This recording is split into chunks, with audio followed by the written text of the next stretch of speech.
दोस्तों नमस्कार, मैं आपका दोस्त।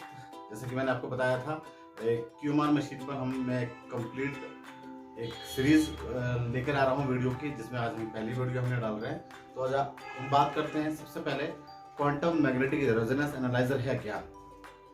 तो जो क्वांटम मैग्नेटिक रेजोनेंस एनालाइजर का जो नाम है वो क्वांटम क्या है। क्वांटम एक फिजिक्स की थ्योरी होती है जिससे मशीनें काम करती हैं, जैसे हमारा शरीर काम करता है। उसके बाद मैग्नेटिक क्या होता है। मैग्नेटिक होता है मेरे शरीर का, हमारे शरीर का चुंबकीय एक स्तर होता है, चुंबकीय क्षेत्र होता है, तो उसे मैग्नेटिक कहा जाता है। साथ ही साथ रेजोनेंस क्या है। रेजोनेंस मेरे ऊर्जा का स्तर, मेरे शरीर के अंदर मेरी ऊर्जा का स्तर, उसे रेजोनेंस कहा जाता है।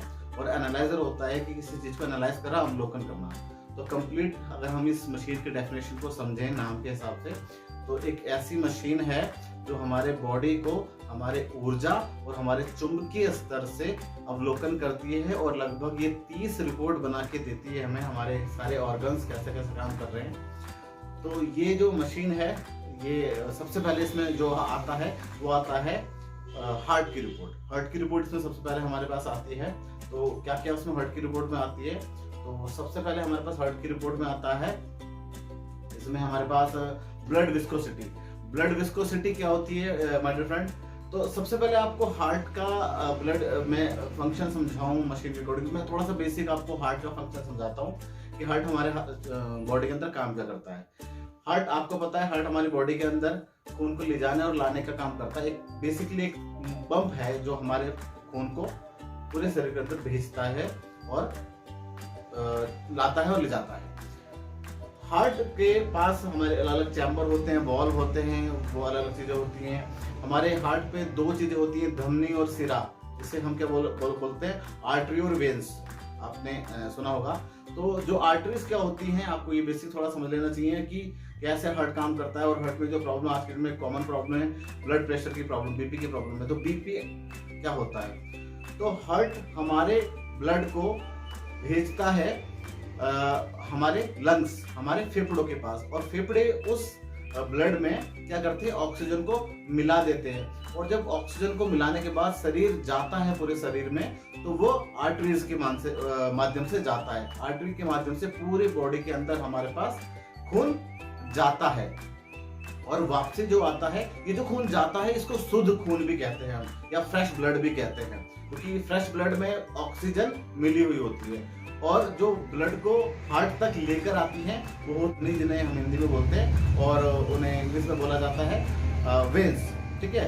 तो आर्टरी और वेन्स, यही हमारे मेन हार्ट का फंक्शन होता है कि आर्टरीज के माध्यम से ब्लड को भेजना, ऑक्सीडाइज ब्लड को भेजना, और वेन्स के माध्यम से उन ब्लड्स को वापस खींचना। आपने सुना होगा एक हार्ट में अगर आप भी ब्लड प्रेशर किसी का चेक करवाते हैं, तो वो पल्स के हिसाब से वो चेक करता है। पारे की मशीन होती है, तो उसमें 120 और 80 की फिगर आपने सुनी होगी। वो 120-80 होता क्या है, जब हार्ट हमारा खून को फेंकता है, पूरी बॉडी तक लेकर जाता है, तो हमारे आर्टरीज में जो ब्लड जाता है वो 120 के रफ्तार से जाता है। वो पारे का जो देखा होगा ना, वो 120 दिखाता है। तो ब्लड की जो भेजने का जो आकलन है वो 120 है, और जो ब्लड आता है वो 80 के रफ्तार से हमारे पास आता है। तो 120 और 80 ये स्टैंडर्ड पैरामीटर होते हैं हार्ट के, ब्लड प्रेशर के। तो ब्लड प्रेशर के जो स्टैंडर्ड पैरामीटर आपको पता है कैसे होते हैं, 120 और 80 होते हैं। अब कभी कभी हमारा हार्ट प्रॉपर नहीं भेजता, हमारा बीपी हाई होता है तो बहुत तेजी से भेजता है, ठीक है ना, या बहुत हल्के भेजता है, तो उसे कहते हैं बीपी का डिस्टर्ब होना। कहते हैं ना, ऊपर वाला आपका हाई चल रहा है, नीचे वाला आपका लो चल रहा है, तो खून को खींचने वाला जो मेजरमेंट है वो 80 होना चाहिए। अगर इससे ऊपर नीचे जाए तो हमारा नीचे वाला बीपी गड़बड़ होता है। अगर 120 वाला ऊपर की जो मेजरमेंट है, इससे ऊपर नीचे अगर जाए तो ये गड़बड़ होता है। तो सबसे पहले हम बात करते हैं हमारी मशीन में, क्यों हमारी मशीन में सबसे पहले रिपोर्ट आती है हार्ट की, ठीक है ना। इसको कार्डियोवास्कुलर और सेरावास्कुलर कहा जाता है। कार्डियो का मतलब होता है हार्ट, और वास्कुलर का मतलब होता है नसें। आम भाषा में आपको समझा रहा हूँ, क्योंकि जितने भी भाई मेरे दोस्त हमारे साथ जो एसोसिएट हैं, जो काम करते हैं, वो बाय प्रोफेशन डॉक्टर नहीं है, वो एक आम जिंदगी, एक आम नागरिक हैं। तो उनके लिए ये डॉक्टरी भाषा का मैं इस्तेमाल ना करके जो थोड़ी बहुत एक आम भाषा में मैं आपको बताने की कोशिश करूंगा। और जितना भी मेरे अंदर ज्ञान है, जितनी भी मैंने सीखी है, मैं आपको वो सिखाने की कोशिश करूंगा। मैं आपको ये दावा तो नहीं कर सकता कि आपको मैं एमबीबीएस या बीएमएस डॉक्टर बना दूंगा, मगर हाँ मैं आपको उतना बेसिक ज्ञान जरूर दे दूंगा जितना बेसिक मुझे है, और एक अच्छा बिजनेस आप इस मशीन के माध्यम से उठा सकते हैं। तो लेट्स स्टार्ट करते हैं। तो सबसे पहले मैंने आपको बताया हार्ट में पहले हमारे पास जो आती है वो आती है, क्या आती है? Blood viscosity. ब्लड विस्कोसिटी का मतलब होता है खून का कितना गाढ़ा है, ये हमारा ब्लड विस्कोसिटी दिखाती है। ये आपको देखते हैं कि अगर आगे जा रही होती है तो ये खून गाढ़ा है, और पीछे आ रही होती है खून पतला है। तो पतला होने के चांसेस कम होते हैं, बट खून गाढ़ा होने के चांसेस ज्यादा रहते हैं। खून गाढ़ा किन किन कारणों से होता है? तो खून गाढ़ा हमारा कोलेस्ट्रॉल की वजह से भी हो जाता है, ब्लड फैट की वजह से भी हो जाता है, ठीक है ना, या हमारे खून में गंदगी है, टॉक्सिन ज्यादा है, तो रियली उनसे भी हमारा खून गाढ़ा हो जाता है। दूसरा ऑप्शन हमारे पास आता है कोलेस्ट्रॉल क्रिस्टल का। दूसरा ऑप्शन आप देख रहे होंगे कोलेस्ट्रॉल क्रिस्टल का हमारे पास ऑप्शन आता है। तो कोलेस्ट्रॉल क्रिस्टल क्या होता है कि मेरे खून में कोलेस्ट्रॉल कितना ट्रैवल कर रहा है, क्योंकि सबसे पहले कोलेस्ट्रॉल मेरे खून में ट्रैवल करता है, उसके बाद ही वो जगह जगह डिपॉजिट होता है आर्टरी, वेन्स और आर्टरीज में, ठीक है ना। तो दूसरा हो गया कोलेस्ट्रॉल क्रिस्टल। कोलेस्ट्रॉल क्रिस्टल कभी कभी आपने देखा होगा जब आप लिपिड प्रोफाइल की भी रिपोर्ट नीचे आती है तो आपने यहाँ देखा होगा कोलेस्ट्रॉल क्रिस्टल दिखा रहा है शरीर के अंदर बढ़ा हुआ, मगर ब्लड विस्कोसिटी में जो टोटल कोलेस्ट्रॉल है वो नहीं दिखा रहा होता। तो इसका मतलब क्या है कि अभी जो आपका कोलेस्ट्रॉल है वो अभी डिपॉजिट नहीं हुआ है उस व्यक्ति का जिसकी हम रिपोर्ट देख रहे हैं। और अगर वो नीचे भी दिखा रहा है कोलेस्ट्रॉल, टोटल कोलेस्ट्रॉल बढ़ा हुआ, तो डेफिनेटली है कि ये क्रिस्टल थे ये डिपॉजिट होना भी चालू हो गए हैं। अब तीसरा हमारा इसमें पॉइंट आ जाता है हमारा ब्लड फैट का। तो मैं आपको बता चुका हूं कि ये ब्लड फैटी होगा, तो जाहिर सी बात है कि ये खून गाढ़ा होगा, हमारा खून गाढ़ा होगा। तो नेक्स्ट आता है हमारा वस्कुलर रेसिस्टेंस। वस्कुलर क्या होता है? वस्कुलर होती है हमारी धमनियां कह सकते हैं आप, और रेसिस्टेंस होता है कि वो उनका सिकुड़ना या उनके अंदर फैट का जमना। तो ये शो करता है, हमारा वस्कुलर रेसिस्टेंस शो करता है कि हमारे धमनियों के अंदर फैट जम रहा है, जिससे हमारा जो फ्लो है ब्लड का वो डिस्टर्ब हो। नेक्स्ट ऑप्शन आता है हमारा वस्कुलर इलास्टिसिटी। वस्कुलर इलास्टिसिटी क्या होती है? हमारे हार्ट में की जो लचक है, ठीक है ना, या हमारे वेन्स की जो लचक है, इलास्टिसिटी है, ये उसको शो करता है। तो ये कुछ मुख्यतः प्रमुख हमारे पॉइंट्स थे। वस्कुलर रेसिस्टेंस हो गया है, और आपका इलास्टिसिटी है, ब्लड फैट है, कोलेस्ट्रॉल क्रिस्टल है, और ब्लड विस्कोसिटी है। अब इससे रिलेटेड मैं आपको प्रॉब्लम बताता हूँ। जिसका ब्लड विस्कोसिटी हाई होगी, जिसका खून गाढ़ा होगा, उसका खून प्रॉपर ब्लड सप्लाई नहीं होगा, उसको बीपी का थोड़ा इशू हो सकता है। साथ ही साथ हमारा कोलेस्ट्रॉल की वजह से हमारे हार्ट में अच्छे वाला फैट नहीं, खराब वाला फैट जम जाता है, अच्छा वाला फैट कम हो जाता है, ठीक है ना। कोलेस्ट्रॉल अपने आप में एक गंभीर बीमारी है आज के डेट में। और उसके बाद हमारा आ जाता है नेक्स्ट इसमें ब्लड फैट। अगर ब्लड फैटी हो तो जाहिर सी बात है कि प्रॉपर दौरा नहीं करेगा, बीपी का इश्यूज आएगा, ठीक है ना। लचक में इलास्टिसिटी जो है या वस्कुलर रेसिस्टेंस से जमा, अगर फैट हमारा जम रहा हो, खराब वाला फैट हमारी धमनियों में जम रहा होगा, तो उससे भी हमारा प्रॉपर ब्लड का सर्कुलेशन नहीं होगा।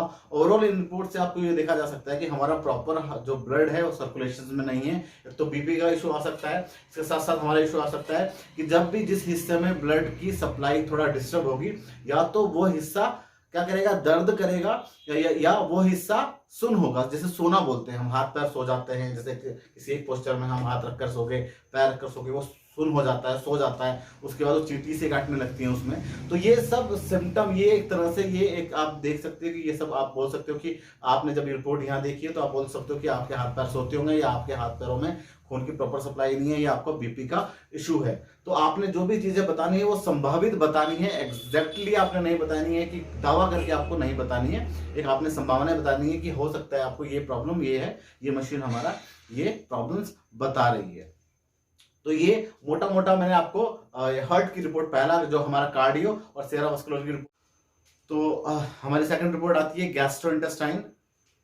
गैस्ट्रोइंटेस्टाइन का अगर मैं शाब्दिक अर्थ बताऊं तो हमारी जो आते हैं इंटेस्टाइन उन्हें कहा जाता है, और गैस्ट्रो हमारा जो भी पाचन का जो हमारा फंक्शंस होता है, ठीक है ना, उसी से रिलेटेड ये हमारी नेक्स्ट रिपोर्ट है। मगर इस रिपोर्ट को मैं बताने से पहले मैं सभी लोगों को ये एक जरूर मैं ये समझाना चाहूँगा, बताना चाहूँगा कि आप लोग जब भी क्यूएमआर की ट्रेनिंग्स आप लोग ले रहे हैं, उससे पहले आप हमारे शरीर के अंदर खाना कैसे पचता है और खाने से अपच क्या होती है या पेट से रिलेटेड हमारे पास प्रॉब्लम क्या होती है, इसकी बहुत सारे वीडियोस आपको यूट्यूब पे मिल जाएंगे। तो ये आप जरूर समझ लें, क्योंकि ये आप समझ जाएंगे तो आपको बहुत इजी रहेगा लोगों को समझाना, लोगों को बताना कि प्रॉब्लम्स क्या है, और आपको ये रिपोर्ट समझने में भी बहुत ईजी रहेगा, ये मशीन चलाने में भी आपको बहुत ईजी रहेगा, ठीक है ना। तो गैस्ट्रोइंटेस्टाइन की अगर मैं बात करूं तो सबसे पहले हमारी रिपोर्ट आ जाती है इसमें पेप्सिन सिक्रेशंस, ठीक है। अब पेप्सिन सिक्रेशन देखो, अब थोड़ा सा मैं इसको बेसिक आपको नॉलेज दे देता हूँ ताकि आपको ये पता लग जाए। हमारे मुंह के अंदर जैसे हम खाना रखते हैं, डालते हैं, तो हमारे कुछ ग्रंथियां होती हैं, ग्लैंड्स होती हैं, जो बहुत डिफरेंट किस्म का एंजाइम रिलीज करती हैं। फॉर द एग्जाम्पल मैं आपको एक बेसिक बता रहा हूँ, जैसे आपने मुंह में खाना रखा तो आपके जो ग्लैंड्स होती हैं वो एंजाइम रिलीज करती है, जिसको क्या बोलते हैं, लार बोलते हैं हम, ठीक है ना। अब लार के बाद हमारी एक ग्लैंड्स होती है जिसको हम क्या बोलते हैं, टॉन्सिल ग्लैंड बोलते हैं। टॉन्सिल एक तरीके का एक ऐसा एंजाइम रिलीज करती है कि जो मेरे खाने के अंदर जो भी बैक्टीरिया है, जो भी जीवाणु हैं, ठीक है ना, या विषाणु हैं, उनको मारने का काम करती है, ठीक है ना। तो सलाइवा बनता है हमारे मुंह में, जिसे हम लार बोलते हैं। उसके बाद हमारी ये आप मेरा मुंह के अंदर देख रहे हैं, आप सबके मुंह में ये एक ऐसे करके हमारे पास ग्लैंड लटकी होती है। इसका काम क्या होता है, इसका काम हमारे खाने के अंदर जो भी हमारे मुंह के अंदर जो चला गया है, आपका बैक्टीरिया या कुछ विषाणु जीवाणु चला गया है, उसको मारने का काम करती है। साथ ही साथ ये खाना थोड़ा थोड़ा हमारे ग्रास नली में, मेरे फूड पाइप में थोड़ा थोड़ा खाना जाए, उसका भी ये काम करती है। एकदम से जाएगा तो फंस सकता है, क्योंकि आपको समझने की जरूरत है, हमारा फूड पाइप यहाँ से इतना बहुत बड़ा नहीं होता, संकरा होता है। तो अगर आप ज्यादा मोटा मोटा खाएंगे तो फंस सकता है। जैसे कभी कभी आप खाना खाते हैं, हिचकी आ जाती है, या फिर आपको अटक जाता है खाना, आपको पानी पीना पड़ता है, तो इसीलिए इसका काम होता है। उसके बाद हमारे ये जो हमारा ग्रसनी होती है, ग्रसनी बोलते हैं इसको, और इसको जो अगर मैं बात करूं बायो की लैंग्वेज में, तो इसको हमारे बोला जाता है इसोफेरस, ठीक है, इसोफेरस इसको बोला जाता है। इसोफेरस से हमारा खाना गया, खाना खाने के बाद हमारे स्टमक में आया। अब हमारा स्टमक जो होता है, स्टमक के हमारे 3 पार्ट होते हैं जब हमारा खाना जाता है। तो स्टमक के हमारे 3 पार्ट कौन कौन से होते हैं, एक होता है हमारा पहला पार्ट, जिसे बायो में हम बोला जाता है कार्डियक। कार्डियक इसमें बोला जाता है क्योंकि कार्डियो के जस्ट नीचे होता है। और उसके बाद हमारा फटिक होता है, फिर ब्रोरी होता है। हमारे 3 पार्ट होते हैं। ये बायो के जो है नॉर्मल से हमारा खाना गया ग्रसनी से, ग्रसनी के बाद हमारा HCl में गया। HCl होता है हमारे कार्डियक के अंदर, जो बहुत तेज अम्ल होता है, हाइड्रोक्लोरिक एसिड होता है। आपने सुना होगा हाइड्रोक्लोरिक एसिड में अगर कोई चीज हम मेटल भी डाल देते तो उसे भी गला देता है। तो ये क्या करता है, हमारे खाने को तोड़ने का काम करता है, ताकि जो भी हमारे दांतों ने चबाया है उसके बाद ये खाने को तोड़ दे और महीन बना दे। हाइड्रोक्लोरिक एसिड इतना तेज होता है तो हमारे पेट की वॉल्स को क्यों नहीं जलाता, आपका ये सवाल हो सकता है। तो हमारे जो कार्डियक की जो वॉल्स होती है, जो दीवारें होती हैं, वो म्यूकस की बनी हुई होती है, और वो प्रॉपरली बेस रिलीज करती होती है, क्योंकि HCl बहुत अपने आप में क्या है, एसिडिक है। और एसिड को कंट्रोल करने के लिए क्या करा जाता है, एल्कलाइन, क्षारीय और अम्लीय, आपने जरूर सुना होगा या पढ़ा होगा। तो एसिड को कंट्रोल करने के लिए एल्कलाइन, तो हमारा जो म्यूकस की वॉल्स होती है वो रेगुलर एल्कलाइन बेस छोड़ती रहती हैं, ताकि एसिड का असर उस वॉल्स पे ना हो। और कभी कभी HCl बहुत ज्यादा बढ़ जाता है, कारण ये होता है कि हमें खाने की आदत होती है टाइम टू टाइम, हमारे शरीर उस हिसाब से, हमारा स्टमक, हमारा ब्रेन उस हिसाब से कमांड करता है। आप खाना नहीं खाते हो, HCl बढ़ जाता है, या फिर आपने खाना खाया लेट खाया, या कुछ तला ज्यादा खा लिया, ऑलरेडी आपने एसिडिक खाया, एसिड में एसिड डाल दिया तो बढ़ जाएगा। तो ये जैसे ही एसिड थोड़ा बढ़ता है, और ये हमारे किसमें, इसोफेरस में, जो हमारी ग्रसनी में आ जाता है, और ये हमारे उसके सेल को जलाने लगता है, उसी को हम जलन कहते हैं, उसी को हम एसिडिटी कहते हैं। तो आपको ये समझ में आ गया कि जब हमारा HCl बढ़ जाता है तो इसी से हमारा एसिडिटी बनता है। एसिडिटी को कम करने के लिए हम क्या दे सकते हैं, बेस दे सकते हैं। बहुत सारे प्रोडक्ट हमारे हैं जो बेस होता है, उनके अंदर एल्कलाइन होते हैं वो। उसके बाद हमारे खाना किस में गया, सेकंड पार्ट में गया। सेकंड पार्ट में क्या होता है, आपने एक सुना होगा कि पेट में चूहे दौड़ते हैं, या जब बहुत तेज भूख लग रही होती है तो पेट में दर्द होने लगता है, या आम भाषा में पेट के चूहे बोलते हैं ना। तो पेट के चूहे वो सेकंड पार्ट में होते हैं, जिन्हें रूजी बोलते हैं। रूजी क्या होती है, नॉर्मली ऐसे कांटेदार एक संरचना है, वो खड़ी हो जाती है, वो खाने को रोक के रखती है। 4 घंटे खाना इसमें पड़ा रहता है, ठीक है ना। इसी में खाना सड़ता है या प्रोसेस होता है, कह सकते हैं आप, ठीक है। तो जब ये आपका टाइम टू टाइम आपको भूख लगी होती है, आपकी माइंड आपके पेट को कमांड देता है कि अब खाना आने वाला है, और आपने खाना नहीं खाया, तो आपके पेट में दर्द होने लगता है। ये रूजी की वजह से दर्द है। रूजी खड़ी हो जाती है, नॉर्मली ये झुकी हुई रहती है, खाने को रोके, एक तरह से गरारी नुमा एक संरचना होती है, कांटे नुमा संरचना होती है। उसके बाद हमारा चला गया है तीसरे हिस्से में आप खाना, तीसरे हिस्से में, अब ये बड़ा इंपॉर्टेंट है, तीसरे हिस्से में होती है हमारी जठर ग्रंथि, गैस्ट्रिक ग्लैंड। जो गैस्ट्रिक ग्लैंड पेप्सिन का सिक्रेशन करती हैं। तो अभी गैस्ट्रोइंटेस्टाइनल रिपोर्ट में जो पेप्सिन है, तो पेप्सिन आपको समझ में आना चाहिए, हमारे स्टमक के तीसरे हिस्से में गैस्ट्रिक ग्लैंड होती है जिसे जठर ग्रंथि कहते हैं। जठर ग्रंथि पेप्सिन का सिक्रेशन करती है। सिक्रेशन को हिंदी बोलते हैं रिसाव करना, तो ये रिसाव करती है। तो अब आपको पहली हमारी जो गैस्ट्रोइंटेस्टाइन में जो हमारी रिपोर्ट है वो उसका पेप्सिन सिक्रेशन, जिसका पेप्सिन सिक्रेशन कम होगा वो हमारे, जाहिर सी बात है कि जब हमारे खाने को पचाने के लिए एंजाइम बहुत जरूरी होती है। पेप्सिन स्पेशली प्रोटीन को पचाने का काम करता है। अगर जिसका पेप्सिन सिक्रेशन कम होगा उसको प्रोटीन उसका पचेगा नहीं, क्योंकि प्रोटीन ही सबसे देर में हमारे शरीर के अंदर पचता है, और जो 3 जगह में हमारे पास जाकर पचता है, हमारे चाहे पेट में हो गया, स्टमक में, उसके बाद हमारे इंटेस्टाइन में, और उसके बाद हमारी बड़ी आंत में, ठीक है ना। तो ये 3 जगह जाकर पचता है नॉर्मली हमारा प्रोटीन। तो पेप्सिन का सिक्रेशन क्या करता है, प्रोटीन को पचाने का काम करता है। तो मैक्सिमम हमारे खाने में प्रोटीन होता ही है, ठीक है ना। कार्बोहाइड्रेट, प्रोटीन, सब चीजें हमारे खाने के अंदर होती हैं। तो पहला जो हो गया पेप्सिन सिक्रेशन, आपका बताता है कि जठर ग्रंथि का जो सिक्रेशन है वो है, अगर ये कम सिक्रेशन होगा तो गैस और एसिड की आपको दिक्कत होगी, या फिर खाना आपका क्या होगा, अच्छे से पचेगा नहीं, अपच होगी। अपच मतलब खाने के बाद पेट फूला फूला नजर आएगा। तो अगर वो किस लिए आ गया, आपका पेप्सिन सिक्रेशन ज्यादा है। दूसरी हमारी रिपोर्ट आ जाती है गैस्ट्रिक फंक्शन। गैस्ट्रिक फंक्शन में आ जाती है कि जो हमारा पहला जो हमारा उसमें जो क्रसल आप देख रहे हो आगे पीछे, तो ये हमारा गैस, और हमारे दूसरा हमारा फंक्शन हमारे एसिड को, गैस और एसिड को बताता है। अगर ये नॉर्मली बढ़ते तो नहीं है, ये हमेशा वीक ही रहते हैं। तो गैस्ट्रिक फंक्शन वीक है, जाहिर सी बात है पेप्सिन सिक्रेशन नहीं है तो हमारे शरीर पेट के अंदर गैस बनेगी। कभी कभी गैस हमें महसूस हो जाती है, डकार के माध्यम से हो जाती है, कभी कभी हमारे निचले, अगर लोअर डोमिनल से निकलती है तो वो हमारे निचले हिस्से से निकलती है। तो ये गैस्ट्रिक कभी कभी हमें महसूस नहीं भी होती, मगर बन जरूर रही होती है। तो आप बता सकते हो, जब आपने ये देखा कि ये फंक्शन वीक है, तो आप किसी को भी बिल्कुल इजीली कह सकते हैं कि आपका गैस्ट्रिक फंक्शन वो वीक है, तो आपको गैस बन सकती है। तो ऐसे व्यक्ति को गैस, जो ज्यादा चीजें गैस्ट्रिक करे वो नहीं खाना चाहिए, नहीं तो उसको गैस्ट्रिक से प्रॉब्लम होगी। साथ ही साथ एसिड भी आपका बढ़ेगा, क्योंकि आपका पेप्सिन सिक्रेशन नहीं होगा, तो जाहिर सी बात है कि आपका HCl आपको प्रॉब्लम देगा। खाने के साथ जो लोग पानी पीते हैं, खाने के साथ साथ जो लोग पानी पीते हैं, अक्सर उनको एसिड की प्रॉब्लम हो जाती है, क्योंकि हमारा खाना जब हमारे HCl के अंदर जाता है तो बहुत ज्यादा पतला हो जाता है, क्योंकि हम ऑलरेडी पानी डाल लेते हैं। HCl भी एक लिक्विड है, और आपने ऊपर से पानी डाल दिया तो बहुत ज्यादा पतला हो जाता है। तो उसकी वजह से क्या हो जाता है कि हमारा प्रॉपर HCl जो खाने को तोड़ने का काम नहीं कर पाता, स्लो हो जाता है। तो खाने के साथ साथ पानी नहीं पीना चाहिए, खाने के 1 से 1.5 घंटे बाद पानी पीना चाहिए। उसके बाद हमारा स्मॉल छोटी आंत का फंक्शन में मेन आपको फंक्शन मैंने बता दिए। छोटी आंत का फंक्शन स्मॉल इंटेस्टाइन का बताता है कि स्मॉल इंटेस्टाइन खाने को पचाने का काम भी करती है, खाने को सोखने का काम भी करती है, ठीक है ना। तो यहाँ से आप लास्ट वाला फंक्शन है स्मॉल इंटेस्टाइन का ऑब्जर्वेशन फंक्शन, इसमें आप देख सकते हैं कि कितना हमारी छोटी आंत काम कर रही है। अगर ये कमजोर है तो जाहिर सी बात है हमारे शरीर के अंदर खाना, शरीर में जो हमारे ब्लड के अंदर जो पोषक तत्व है जो लीवर के माध्यम से पहुंचते हैं वो नहीं पहुंचेंगे। अगर हमारा अधपचा खाना जाएगा, अपच वाला होती है जिसे अधपचा खाना जाएगा, तो वो क्या करेगा, वो शरीर को नहीं लगेगा। जाहिर सी बात है इससे पेट फूला फूला रहेगा और आंतों की समस्या होगी, और बहुत ज्यादा ये लंबे समय तक अगर रह जाए तो आपको गैस्ट्रिक अल्सर आपने सुना होगा। तो अल्सर क्या होता है, अल्सर मेरे जो भी मेरा फूड पाइप होता है, फूड पाइप को लगभग एक आम इंसान के शरीर में हाइट के अकॉर्डिंग होता है, मगर एक एवरेज 32 फीट होता है। 32 फीट मेरे मुंह से लेकर और मेरे अनंत तक जो भी लंबाई होती है, जिसमें से हमारी कितना, हमारी ग्रसनी आ जाती है, हमारा स्टमक आ गया, हमारी स्मॉल इंटेस्टाइन आ गई, हमारी बिग इंटेस्टाइन आ गई, ठीक है ना।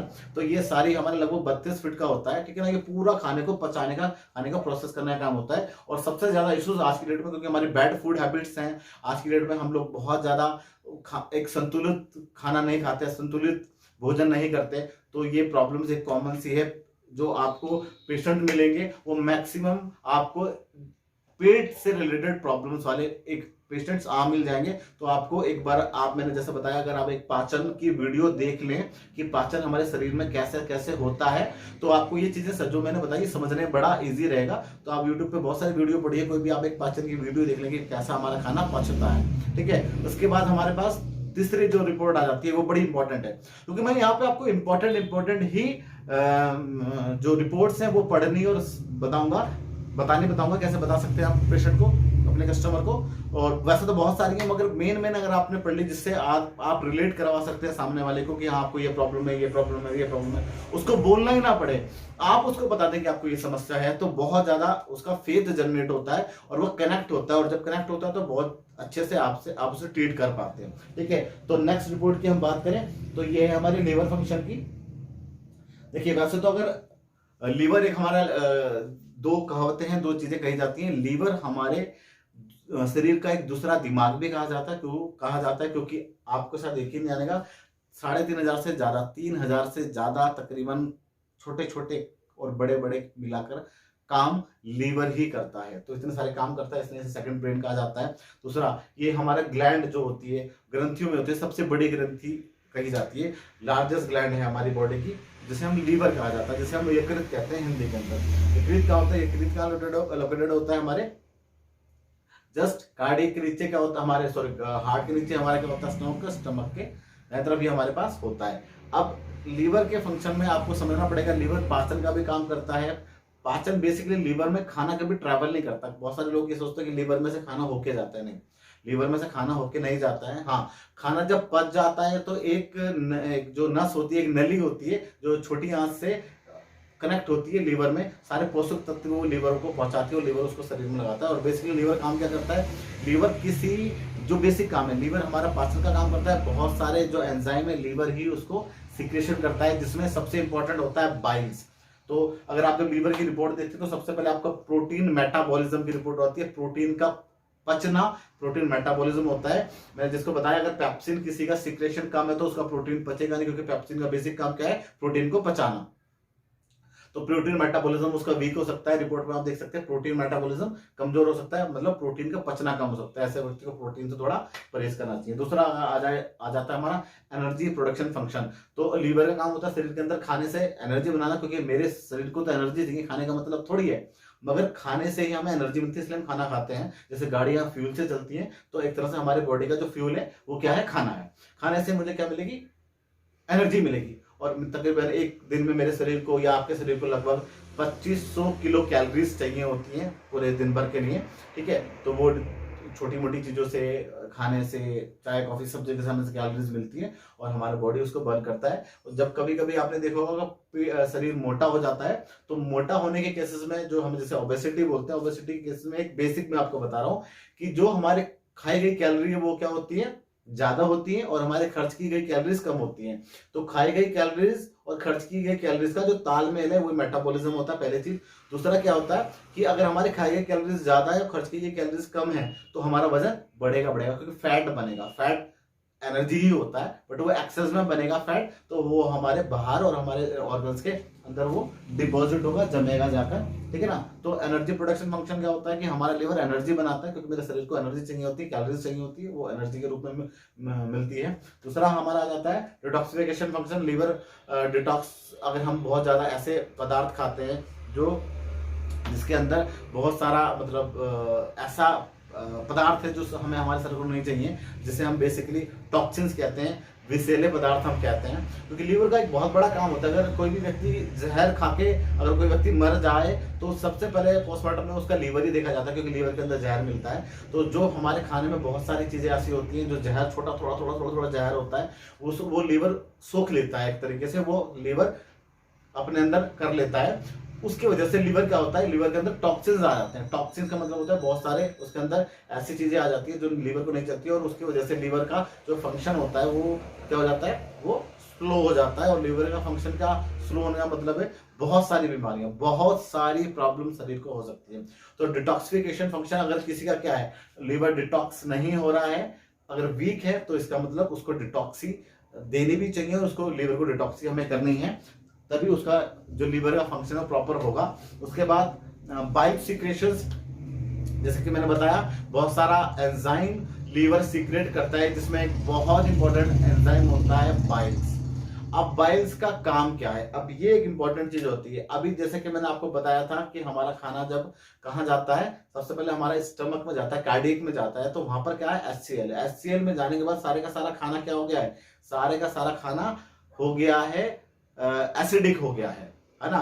और एसिडिक खाना फिर धीरे धीरे करके सेकंड हिस्से में, फिर हमारे थर्ड हिस्से में जठर ग्रंथि फिर उस पर पेप्सिन वगैरह सिक्रेट करती है, ठीक है ना। जैसे प्रोटीन का मैंने बताया ना, पेप्सिन सिक्रेशन क्या करता है, प्रोटीन को डाइजेस्ट करता है। तो और पेप्सिन का बेसिक काम ये भी होता है कि वो दूध का दही बना देता है। तो आपने कभी सुना होगा बच्चा दूध पीता है, जब वो उलटता है तो दही उलटता है ना, तो बोला दही की तरह होता है, एक्चुअली वो दही नहीं होता। तो दूध पीता है और दही उलटता है। तो जो बुजुर्ग इंसान है जो क्या होता है जिनका पेप्सिन बहुत कम है, तो उनको दूध नहीं पीना चाहिए, उनको सीधा दही खा लेना चाहिए, क्योंकि दही हमारे शरीर के अंदर बेसिकली दही बनना है उसमें, ठीक है ना। तो खैर वो अलग चीज है जो मैं आपको बता चुका हूँ आगे से। अब उसी के साथ साथ जो खाना हमारा उससे आगे गया है, वो पूरा खाना क्या है, एसिडिक है। तो बाइल्स का काम क्या है, बाइल्स बेस है, वो क्या है, अल्कलाइन है, वो बेस है। वो लीवर बाइल्स के माध्यम से उस पूरे खाने को फिर अल्कलाइन करेगा, क्योंकि अभी उस खाने ने पूरे का पूरा ट्रैवल करना है। अभी हमारी स्मॉल इंटेस्टाइन में, छोटी आंत में ट्रैवल करना है, अभी बड़ी आंत में ट्रैवल करना है, हमारे अंदर तक जाने से पहले उस खाने ने भी ट्रैवल करना है। अगर वो एसिडिक होगा तो क्या करेगा, वो नुकसान पहुंचा देगा, वॉल्स को नुकसान पहुंचा देगा, हमारी किसकी, इंटेस्टाइन की, जो हमारी आंतों की जो दीवारें हैं, आंतों की जो नली की जो दीवारें हैं, उनको नुकसान पहुंचा देगा। इसलिए बाइल्स का सिक्रेशन करता है कौन, लीवर। तो यहाँ पर हमारा फंक्शन आ जाता है बाइल सिक्रेशन फंक्शन। जिसका बाइल्स कम होता है तो जाहिर सी बात है उसका खाना एसिडिक रहेगा, और उसकी बॉडी का पीएच लेवल भी डिस्टर्ब होगा, और उसके जो पाचन होगा वो तो डिस्टर्ब हो गया होगा, मगर उसको एसिड की प्रॉब्लम बहुत ज्यादा रहेगी अगर किसी का भी बाइल सिक्रेशन नहीं होगा। अगर बाइल सिक्रेशन नहीं होगा ना, तो लीवर बहुत अच्छे से खाना नहीं पचा रहा है, इसे हम आम भाषा में भी बोल सकते हैं, है ना। और उसके बाद हमारा जाता है liver fat content. Last report होती है सारी बात, अगर लीवर फैट बढ़ा हुआ ही दिखाता है, कभी किसी का कम तो दिखाता नहीं है, क्योंकि कुछ चीजें शरीर में बढ़ती हैं, कम होती हैं, कुछ चीजें बढ़ती बढ़ती है, कुछ चीजें कम ही कम होती हैं, ठीक है ना। किसी के विटामिन आपने बढ़े भी नहीं सुनोगे कि विटामिन ज्यादा हो गए शरीर के अंदर, ठीक है ना। कोलेस्ट्रॉल कम हो जाता है, जैसे ज्यादा हो जाता है, ठीक है ना। कुछ चीजें घटती बढ़ती हैं, कुछ चीजें घटती घटती हैं, कुछ चीजें बढ़ती बढ़ती हैं, ठीक है ना। तो लीवर फैट क्या है ना, लीवर फैट कंटेंट हमारा वो दिखाता है कि हमारा लीवर फैटी तो नहीं होगा। जब टॉक्सिन्स को लीवर सोखता रहता है तो लीवर फैटी हो जाता है। तो आप इसको कैसे आप ब्रीफ करेंगे, ठीक है ना। लीवर फैटी होने से एक तो वजन बढ़ेगा, आप ये कह सकते हैं दावे के साथ, जिसका लीवर फैटी है उसका वजन बढ़ेगा। और एक बात कि जो भी व्यक्ति मोटा है उसका लीवर फैटी है, ये भी अंडरस्टूड है, ठीक है। दूसरा हो गया बाइल्स का सिक्रेशन कम होगा, तो फिर खाने को शरीर में ना तो लगाएगा, हमारा खाना पचेगा नहीं, अपच की स्थिति हो जाएगी, ठीक है ना।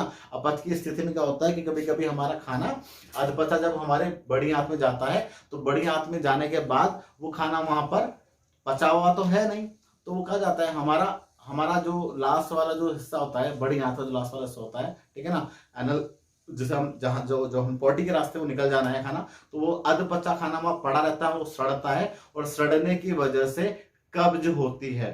जो आपने सुना होगा कॉन्स्टिपेशन की दिक्कत कहां से होती है, वहीं से दिक्कत होती है। और बहुत ज्यादा एसिड रहने से, बाइल्स का सिक्रेशन कम होगा तो खाना सारा एसिडिक रहेगा ना, एसिड रहने से हमारा इंटेस्टाइनिक अल्सर, जो हमारी छोटी आंत में घाव हो सकते हैं, जो अल्सर जिन्हें हम भाषा में अल्सर कहते हैं, ये बीमारी इसलिए होती है, बाइल सिक्रेशन कम होगा तो अल्सर होने के चांसेस रहेंगे। साथ ही साथ जब बड़ी आंत में अधपचा खाना जाएगा, वहां पड़ा रहेगा, वहां सड़ेगा, तो क्या बीमारी हो सकती है, वो बीमारी हो सकती है वहां की वॉल्स को सड़ाएगा ना, जब जो चीज सड़ेगी तो वहां की स्किन को सड़ाएगी, तो इससे हमें एक बीमारी होती है जिसे हम बोला जाता है पाइल्स की बीमारी, जिसे कहते हैं ना, पाइल्स की जो प्रॉब्लम होती है, हिंदी में क्या बोलते हैं उसको, बवासीर की प्रॉब्लम। हाँ, तो बवासीर की जो हमारी प्रॉब्लम होती है वो इसी वजह से होती है।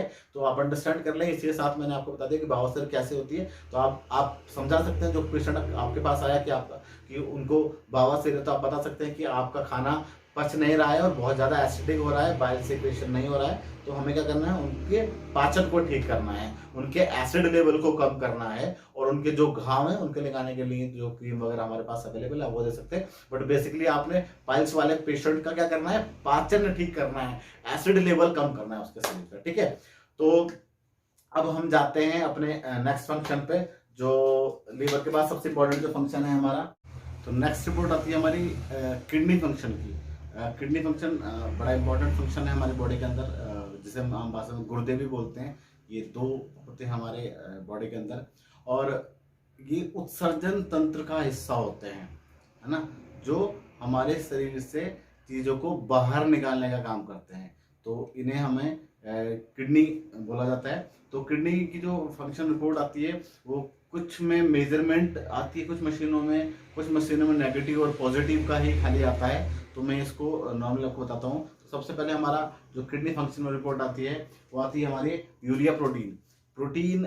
यूरिया प्रोटीन क्या होता है कि हमारे शरीर के अंदर से किडनी जो खराब चीजें हैं, जो हमारे से क्या है बायो प्रोडक्ट है हमारी बॉडी के, एक तरीके से उनको बाहर निकालने का काम करती है। जिसमें सबसे पहले होता है यूरिया प्रोटीन। ये हमारे बॉडी के अंदर बढ़ना नहीं चाहिए, ठीक है ना, क्योंकि यूरिया हमारे शरीर के अंदर जैसे बढ़ता है, जैसे ही हमारा लीवर उसको यूरिया में कन्वर्ट करता है चीज़ों को और उसके बाद किडनी को भेजता है। किडनी क्या करती है, उसको तुरंत यूरिन के रास्ते बाहर निकाल देती है। और आपने ये भी देखा होगा कि यूरिया अगर ज़्यादा देर रह जाए तो अमोनिया से बेसिकली यूरिया हमारा शरीर बनाता है, कन्वर्ट करता है। तो ये आपने देखा होगा कि अगर ये थोड़े टाइम बाद फिर ये यूरिया अमोनिया में कन्वर्ट हो जाता है।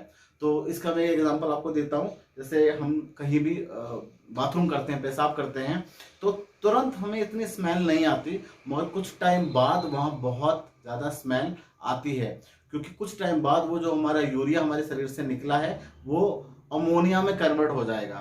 आपने किसी भी पौधे के ऊपर ज्यादा अगर यूरिन डाल दिया जाए तो कुछ टाइम बाद वो पौधा जल जाता है। तो वो किस में जलता है, वो अमोनिया से जल जाता है। तो यूरिया अमोनिया को यूरिया में कन्वर्ट करता है और हमारे किडनी उसको बाहर निकाल देती है और उसके बाद वो फिर अमोनिया में ट्रांसफर हो जाता है, अमोनिया में बदल जाता है। एक तरीके का एसिड होता है अमोनिया। तो पहला रिपोर्ट आ गया यूरिया प्रोटीन। हमारे शरीर में यूरिया प्रोटीन नहीं बढ़ना चाहिए। अगर यूरिया प्रोटीन बढ़ेगा तो जाहिर सी बात है हमारे शरीर स्पेशली हमारे गुर्दों की हालत हमारी अच्छी नहीं होगी। दूसरा हमारा इसमें आ जाता है यूरिया नाइट्रोजन आ जाती है। तो वही ये सेम प्रोसेस वही है कि एक बायो प्रोडक्ट है जो यूरिया के माध्यम से हमारे शरीर से बाहर निकलता है। ये बढ़ता है तो इसके बढ़ने से भी बहुत सारे प्रॉब्लम्स हमारी बॉडी को डिस्टर्बेंस आ जाते हैं, वो मैं आगे चल के आपको बताऊंगा। जैसा आ जाता है हमारा यूरिक एसिड। यूरिक एसिड भी एक तरह से होता है प्रोटीन। जब हमारे बॉडी के अंदर को डाइजेस्ट होता है तो डाइजेस्ट होने के बाद हमारा एक बायो प्रोडक्ट निकलता है जिसे बोला जाता है uric acid. Uric acid normally हमारे शरीर से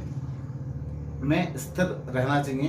अगर किसी का यूरिक एसिड बढ़ा हुआ है तो यूरिक एसिड हमारे जॉइंट्स में डिपॉजिट होता है। जैसे ही हमारे लिगामेंट्स कार्टिलेज होती है, जैसे आपको बताया, वो वहाँ डिपॉजिट हो जाता है। जैसे हमारे लिगामेंट्स कमजोर होंगे तो वहाँ पे क्या डिपॉजिट हो जाएगा, हमारे यूरिक एसिड डिपॉजिट हो जाएगा। तो आपने बीमारी सुनी होगी गठिया की बीमारी यूरिक एसिड से ही होती है।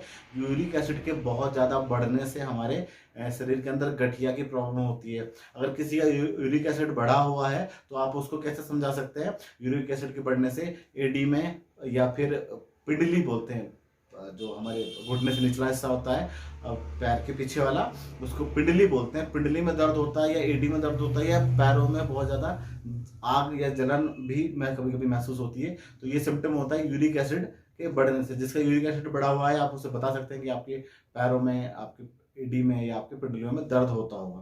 तो यूरिक एसिड हमारी प्रॉब्लम्स कर सकता है गठिया की, अगर ज़्यादा लंबे समय तक बढ़ा रह जाए, ठीक है ना। उसके बाद नेक्स्ट हमारा फंक्शन आ जाता है इसमें और यूरोबिलोजन आ जाता है। यूरोबिलोजन क्या होता है कि जब हमारा मतलब लीवर, जब हमारा जो रेड ब्लड सेल्स होते हैं, लाल रक्त कणिकाएं होती हैं, जब ये, आपको पता है सेल की एक एज होती है हमारे शरीर के अंदर, जब वो एज पूरी हो जाएगी तो सेल डेड होगा। और ये रोज हमारे शरीर के अंदर प्रक्रिया चलती रहती है जिसके माध्यम से लाखों करोड़ों सेल बनते हैं, लाखों करोड़ों सेल मरते हैं। तो जब हमारा रेड ब्लड सेल जब डेड होता है तो हमारे लीवर के अंदर कुछ इस तरीके की कोशिकाएं पाई जाती हैं जिन्हें हम भक्षण कोशिकाएं कहते हैं। वो क्या करती हैं, वो जो रेड ब्लड सेल्स हैं उनका भक्षण कर देती हैं, उनको क्या कर लेती है, खा लेती हैं। और भक्षण करने के बाद वो क्या बनाती हैं, वो बनाती हैं यूरोबिलोजन में कन्वर्ट कर देती हैं। और यूरोबिलोजन मेरे शरीर से मेरे यूरिन के रास्ता निकल जाता है। इसी की वजह से हम लोगों का जो यूरिन होता है वो कैसा होता है, थोड़ा सा येलो शेड में होता है। और बहुत ज्यादा अगर किसी के रेड ब्लड सेल टूट रहे होते हैं या बहुत तेजी से टूट रहे होते हैं तो उसके लीवर के अंदर यूरोबिलोजन बढ़ जाता है, उसकी किडनी के अंदर यूरोबिलोजन बढ़ जाता है। इसी की वजह से एक प्रॉब्लम होती है जिसे हम बोलते हैं जॉन्डिस या पीलिया। इसी की वजह से ब्लड में वो यूरोबिलिन ट्रैवल करता है और हमारी स्किन, हमारे आंखें, हमारे नाखून हल्के से येलो येलो या पीले पीले से हो जाते हैं। तो फिर उसे बोला जाता है कि आपको पीलिया हो गया, आपको जॉन्डिस हो गया। तो जॉन्डिस क्या होता है कि लीवर के अंदर ही यूरोबिलिन बढ़ जाता है, उसको हम जॉन्डिस बोलते हैं, ठीक है ना। और ये 3 कैटेगरी में होता है। आपने हेपेटाइटिस सुना होगा, तो हेपेटाइटिस नॉर्मली जो हमारा क्या होता है, पीलिया होता है। जो हमारा जॉन्डिस होता है वो हेपेटाइटिस ए में आता है। ये बहुत ज्यादा खराब हो जाए तो बी में चला जाता है, उससे भी ज्यादा खराब हो जाए तो ये सी में चला जाता है। तो हेपेटाइटिस ए बी सी आपने सुना होगा। तो जो पहला ए होता है वो नॉर्मली हमारे शरीर के अंदर क्या होता है, पीलिया ही होता है, जॉन्डिस ही होता है। तो ये यूरोबिलिन होता है, ये अगर किसी का बढ़ जाए तो क्या हो जाता है, उसको जॉन्डिस। मैं आपको बता चुका हूँ। तो ये थी कंप्लीट किडनी की रिपोर्ट। अब किडनी की रिपोर्ट में हमारे पास बहुत सारे और भी फंक्शन आते हैं डिफरेंट डिफरेंट मशीन के हिसाब से, मगर मैंने ये बेसिक आपको नॉलेज दे दी है कि यूरिक एसिड बहुत ज्यादा खतरनाक हो सकता है शरीर के लिए और यूरोबिलिन भी बहुत ज्यादा खतरनाक हो सकता है ना। उसका आता है हमारा फंक्शन। तो ब्रेन नर्व्स पे भी थोड़ी सी बात कर लेते हैं। ब्रेन नर्व्स पे हमारे सबसे पहले आता है status of brain tissue blood supply. Brain की जो खुराक है ये ऑक्सीडाइज ब्लड है। जब ऑक्सीडाइज ब्लड जाता है ब्रेन में, ठीक है ना, तो वो बहुत अच्छे से हमारे पास काम करता है क्योंकि ब्रेन बहुत बिजी हमारे शरीर का ऑर्गन है और वो उसमें बहुत सारी चीजें होती है, बहुत सारे सिरम्स होते हैं, बहुत सारे न्यूरोज होते हैं, बहुत सारी नसें होती हैं। 3 हिस्से में होता है, सेरेबल होता है, 3 हिस्से में हमारा ब्रेन होता है बेसिकली, ठीक है ना। उस पर नहीं जाऊंगा मैं। But brain tissue blood supply का मतलब है, अगर किसी की पहला फंक्शन आप देखें, ब्रेन टिश्यू ब्लड सप्लाई अगर कम होगी तो उसका सर भारी है, सर में दर्द होगा। क्योंकि हमारा खून अगर गाढ़ा है, जिसका भी खून ब्लड विस्कोसिटी हाई है, उसके ब्रेन टिश्यू ब्लड सप्लाई कम होगी ही होगी। तो आप अंडरस्टैंड करें कि ब्रेन टिश्यू ब्लड सप्लाई कम होने से क्या होगा, सर भारी है, सर में दर्द। दूसरा आ जाता है हमारी सेरेब्रल आर्टरी। सेरेब्रल आर्टरीज कौन सी होती है, हमारे सर की नसें। सर की नसें जो हमारे कमजोर हो जाएंगी। क्यों कमजोर हो जाएंगी, जब उनको ऑक्सीडाइज ब्लड नहीं मिलेगा, ब्लड सप्लाई नहीं मिलेगी। क्योंकि मेरे सेल को क्या चाहिए, ऑक्सीजन चाहिए, ग्लूकोज चाहिए, है ना। हमारा खाना पूरा फाइनली जाके हमारे सेल तक पहुंचता है, क्योंकि हमारे बॉडी का सबसे छोटा जो इकाई है वो सेल है। सेल के बाद बनता है टिश्यू, टिश्यू के बाद बनता है ऑर्गन, ऑर्गन के बाद बनता है स्ट्रक्चर, और स्ट्रक्चर के बाद बनता है शरीर, ठीक है ना।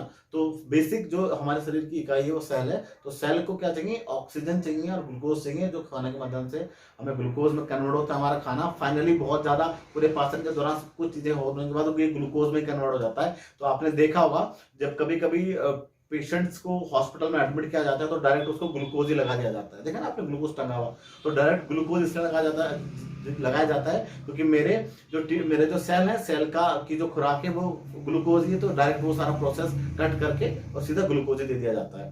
तो हमारे brain tissue blood supply weak होगी तो हमारी सेरेब्रल आर्टरीज भी वीक होगी, क्योंकि आर्टरीज क्या है, हमारी जो धमनियां हैं वो कमजोर होंगी तो सर भारी, सर में दर्द होना बिल्कुल जायज है। थर्ड फंक्शन हमारा हो गया इसमें function of status, function status of cranial nerves. Cranial nerves भी बोलते हैं। क्रेनियल नर्व्स होती है साइड, जैसे क्रेनियल नर्व्स वीक होती है ना, एक तो उसको थोड़ा सा साइड, क्योंकि जो हमारे चेहरे की में जो क्रेनियल नर्व्स होती है ये आप देख सकते हैं यहाँ से आती है, ये के सीरीज की नर्व्स होती हैं, बहुत सारी K1 K2 ऐसे कुछ करके होती है, ठीक है ना। तो ये मेरे माथे को हिलाना, मेरे चेहरे को हिलाना, मैं बोल रहा हूँ मेरे होठों के हिलाना, इसका काम करते हैं क्रेनियल नर्व्स। तो जिसके क्रेनियल नर्व्स वीक होंगे उसके आधे सर में जरूर दर्द होता होगा। जिसके क्रेनियल नर्व्स वीक होंगे तो आप कह सकते हैं जब क्रेनियल नर्व्स में आप जाते हैं तो सर आपका क्या है, आपके आधे सर में दर्द हो सकता है।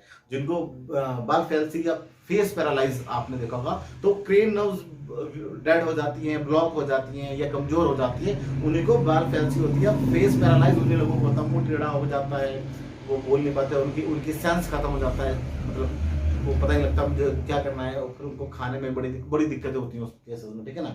तो वो क्रेनियल नर्व्स की वजह से होता है। क्रेनियल नर्व्स के बाद हम आ जाते हैं सेंटिमेंट इंडेक्स। सेंटिमेंट इंडेक्स क्या होता है, जिसका ऑक्सीडाइज्ड ब्लड नहीं मिलेगा तो उसका सेंटिमेंट इंडेक्स भी डिस्टर्ब हो सकता है। सेंटिमेंट इंडेक्स क्या होता है, जिस व्यक्ति का सेंटिमेंट इंडेक्स डिस्टर्ब हो जाता है, एक तो उसका स्वभाव में चिड़चिड़ापन ज्यादा आ जाता है और वो चीजों को बहुत ज्यादा कंफ्यूज रहने लगता है, या फिर वो चीजों को ज्यादा सोचने लगता है। ये हमारा हो जाता है सेंटिमेंट इंडेक्स। और लास्ट रिपोर्ट इसमें आती है हमारे मेमोरी इंडेक्स। मेमोरी इंडेक्स मतलब याददाश्त। ऐसी बात है जब ऑक्सीडाइज्ड ब्लड नहीं मिलेगा तो हमारे जो क्षमता है, जो हमारे स्मरण क्षमता जिसे कह सकते हैं हम, ठीक है ना, मेमोरी, तो वो मेमोरी क्या हो जाती है, वो थोड़ी थोड़ी कम हो जाती है। याददाश्त कम होना भी हम इसे कह सकते हैं। तो हमने कंप्लीट आज एक वीडियो में हमने कंप्लीट कर लिया है अपना कार्डियोवास्कुलर, सेरेब्रोवास्कुलर, हार्ट और हार्ट के जो धमनी और वाहिनी जो जो सिरा और वाहिनी जो होती हैं, जो आर्टरीज और वेन्स होती है, उनका क्या फंक्शन है, बेसिक मैंने नॉलेज आपको दे दी।